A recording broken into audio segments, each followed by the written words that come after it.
أعوذ بالله من الشيطان الرجيم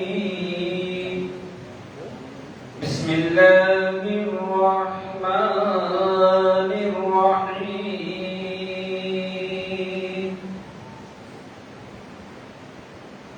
هو الله الذي لا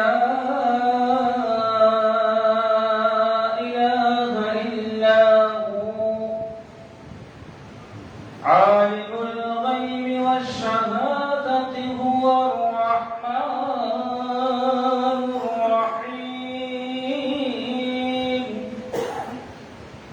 هو الله الذي لا إله إلا هو الملك القدوس السلام المؤمن المهيمن العزيز الجبار المتكبر سبحان الله عما يشركون هو الله الخالق البارئ المصور له الأسماء الحسنى يسبح له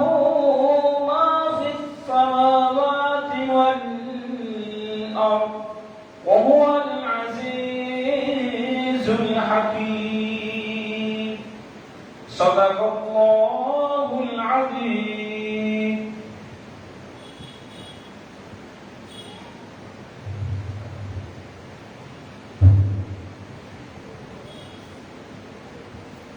افضل ہے کل جہاں میں گھرانہ حسین کا افضل ہے کل جہاں میں گھرانہ حسین کا نبیوں کا تاجدار ہے نانا حسین کا ایک پل کی تھی حکومت بس یزید کی ایک پل کی تھی حکومت بس یزید کی صدیاں حسین کی ہے اور زمانہ حسین کا اب میں نعت شریف و منقبت کے لیے جناب سید انس منصور صاحب سے خواہش کرتا ہوں کہ وہ نعت شریف و منقبت پیش فرمائیں.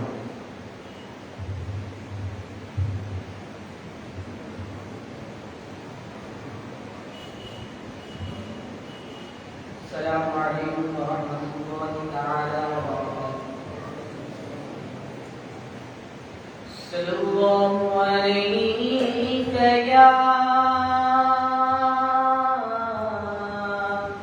رسول اللہ وسلم علیک یا حبیب اللہ. سبھی کا پڑھیے صلی اللہ علیہ یا رسول اللہ وسلم علیک یا حبیب اللہ.